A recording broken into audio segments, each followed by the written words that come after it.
안녕하세요. 신용민입니다. 네, 전 시간에는 측정 쪽에서 대충 말씀을 드렸는데 오늘은 분석 쪽에서 말씀을 좀 드릴게요. 기기 찍었어? 적정법으로 했어? 이화학 분석법으로 했어? 데이터 이거야? 라고 하면 그거예요. 그쵸? 보통 분들이 이렇게 하세요. 그런데 검증 절차가 필요해요. 데이터가 우리가 실험한 데이터가 1ppm이 나왔는데 1ppm이 맞냐 아니냐, 검량은 제대로 그려졌느냐, 그 다음에 표준물질을 심었을 때 표준물질 정상적으로 나왔느냐, 그리고 방해물질이 있느냐 없느냐, 발색은 정상적으로 잘 되었느냐, 뭐 여러 개 볼 게 많아요. 이게 분석은 다른 먹는 물, 식품도 어렵지만 일반 분석하시는 분들 어렵죠. 근데 환경이 조금 더 어려운 것 같아요. 왜냐하면 먹는 물하고 식품 예를 들면 높아봤자 100ppm일 거예요. 진짜 높아야. 근데 보통 이제 ppm 단위로 많이 하시죠. 그런데 저희 환경 쪽은 혼합 물질로 많으면 10,000ppm, 뭐 더 많으면 100,000 ppm도 있어요. 엄청나죠. 그리고 혼합이기 때문에 어떤 물질이 간섭 물질이나 방해 물질이 어떤 물질이 얼마큼인지 알 수가 없어요. 그리고 다 테스트를 해야 돼요. 검증을 해야 돼요. 그게 많이 힘든 것 같아요. 다른 물질들 뭐 노르메산이나 ABS 뭐 이런 물질 많잖아요. 불소, 시안 이런 것들 분석하는데 얘가 시안만 들어있는 것도 아니고 불소만 들어있는 것도 아니고 중금속만 있는 게 아니잖아요. 여러 물질이 섞여 있어요. 유기물부터 해서. 그래서 전 처리하는 게 좀 많이 힘들어요. 그리고 분석을 했을 때 이 값이 참값인지도 검증하기가 조금 많이 힘들고요. 그래서 검증을 할 때는 공정시험 방법을 쭉 보고, 저희는 이제 SOP죠. SOP를 보고 얘네는 방해 물질과 간섭 물질에 따라서 데이터가 올라가는 경우가 있고 내려가는 경우가 있어요. 그리고 데이터가 아예 안 나오는 케이스들도 있고요. 그거를 잡아줘야 되잖아요. 그렇죠? 그러다 보니까 이 원리를 좀 알아야 돼요. 얘가 뭐 COD 만감법이면 어떤 원리를 찍는 거냐. 그래서 산화력이 얘는 얼마다. 그다음에 간섭 물질은 뭐 염소 이온이 있는데 염소 이온을 잡기 위해서 황산은을 얼마큼 넣어야 된다. 넣는데도 불구하고 혼탁하게 된다든가 하면 못 쓴다. 이런 것도 있잖아요. 그 단일 물질이 아닌 혼합 물질이기 때문에 또 농도가 비교적 높기 때문에 분석하는 데 좀 많이 애로사항이 있어요. 그리고 장비 관리가 되게 까다로워요. 수질 대기 공통인데 만약 GC 매스를 돌린다라고 했을 때 ppb 단위로 검량 그리고 시료를 주입했을 때 농도가 나와줘야 되는데 그렇게 돌리면 큰일 납니다. 환경 쪽에서는. 뭐 처음에는 10,000배부터 5,000배부터 기존에 찍던 데라고 하더라도, 기존에 데이터가 있다 하더라도 최소한 뭐 100배, 1000배 희석해서 들어가야 돼요. 만약에 이 사업장에서 어떤 문제가 생겨서 고농도가 들어온다. 그거를 GC에다가 바로 주입한다. 희석하지 않고. 컬럼부터 이온소스부터 검출기까지 다 오염됩니다. 그러면 뭐 시료 하나당 10만 원이라고 치면 그거 수리하는 데는 몇백이 들어가요. 그죠? 많이 들어가면 뭐 몇 천도 들어갈 수 있겠죠. 그럼 다음 시료를 못 찍어요. 오염됐기 때문에. 검량이 안 그려져요. 그런 것들이 많기 때문에 좀 희석하는 방법, 희석하는 절차가 매우 중요해요. 그리고 GC 기기를 또 잘 다뤄야 되고, 희석을 잘못하면 검량 자체가 틀어질 거고, 검량이 틀어지면 시료가 틀어지겠죠. 그래서 처음부터 끝까지 굉장히 복잡하고 어려운 절차들을 갖고 있습니다. 그래서 입자가 들어가면 안 되는데 들어갔다. 그럼 얘를 어떻게 제거할 거냐? 가스상이 있다, 수분이 있다. 어떻게 제거할 거냐? 이런 고민들을 저희는 많이 해요. 저희가 숙련도, 국제 숙련도를 하면서 기존에 썼던 가스가 조금 농도가 낮게 들어왔구나를 알았어요. 표준가스를 쓰는데. 그런 것도 있고. 좀 검증해야 되는 절차가 너무 많고, 그 원인을 분석해서 찾는다는 게 좀 많이 어려운 것 같아요. 변수가 워낙 많기 때문에 환경시로가 그래요. 그래서 분석하기가 진짜 어려운데, 다른 분들은 되게 쉽게 하시는데 어떻게 쉽게 하시는지 제가 잘 모르겠네요. 저희는 측정도 그렇지만 분석실도 굉장히 고생을 많이 하세요.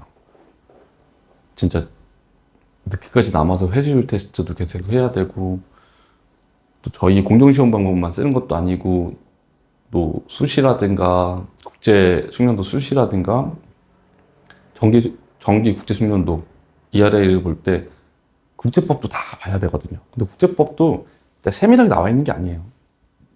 왜냐면 뭐 기기를 한 가지 종류를 쓰는 게 아니기 때문에 VOC를 찍는 게 FI도 찍을 수도 있고 뭐 GC로도 찍을 수 있고, 근데 이 기계들마다 브랜드도 다를 거고 연식도 다 다르잖아요.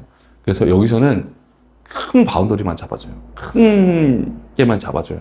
그리고 나머지는 여기서도 자체적으로 테스트를 해서 자기 SOP를 만들려고 그래요. 그걸 또 검증하라 그러고. 그래서 저희도 한 번도 안 해봤으니까 이게 맞는 데이터인지 안 맞는지 모르니까 저희도 테스트를 해보고 막 이렇게 진행을 하는데 많이 어려워요. 계속 어렵단 말만 쓰는데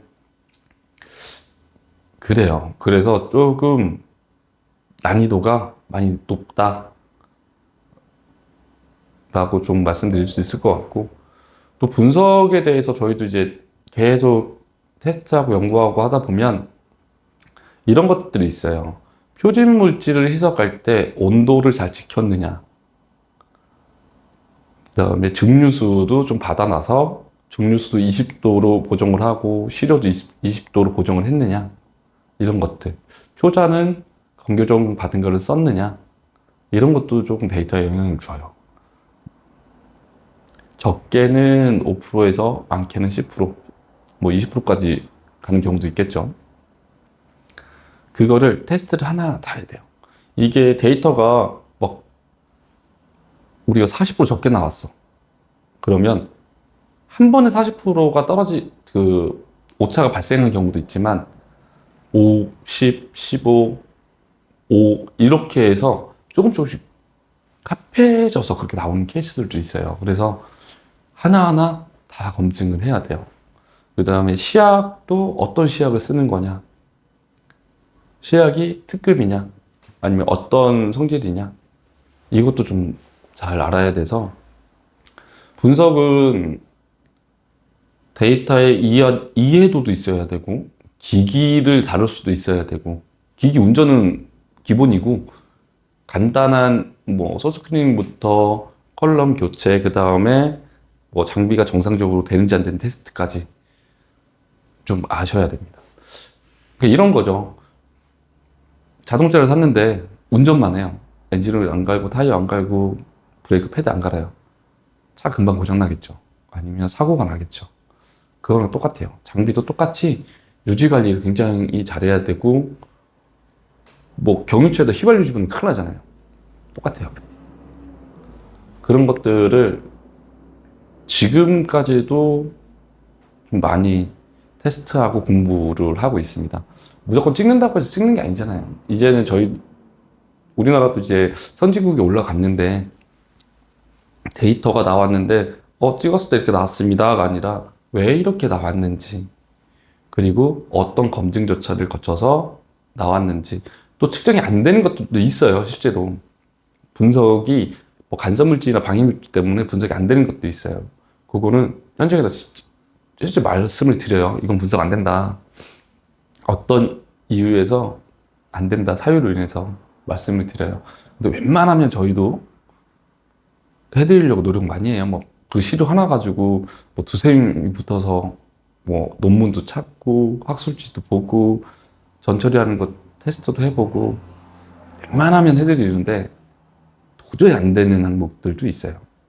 그렇기 때문에 분석은 관심이 좀 많아야 되고 좀 섬세하셔야 되고 그런 것들이 좀 많아요. 제가 그쪽에 신경을 좀 많이 쓰고 있는 편이긴 해요.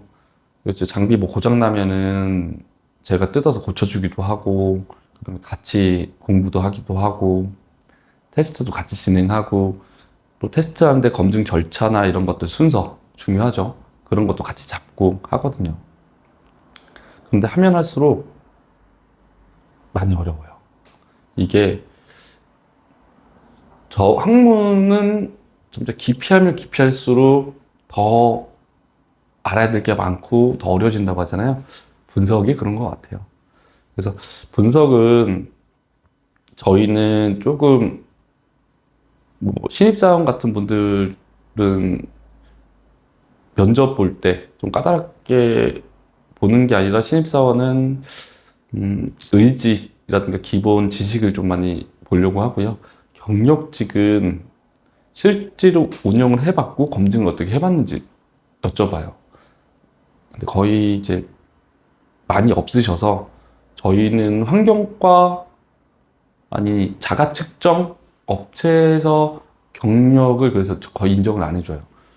면접에서 통과하신 분이 단 한 분도 없고 좀 면접에서 통과하셨던 분이다 그러면 거의 식품 쪽에서 많이 하시더라고요. 분석하는 방법이나 공정시험 방법, 식약처 법이 따로 있으니까 그거 보고 자격 환경 쪽 이렇게 보면 그쪽이 환경보다 조금 더 디테일하고 검증이나 이런 게 더 잘 되어 있는 것 같아요. 그래서 자가측정 업체 분들은 면접에서 한 분도 통과를 못 하셨어요. 현재까지는.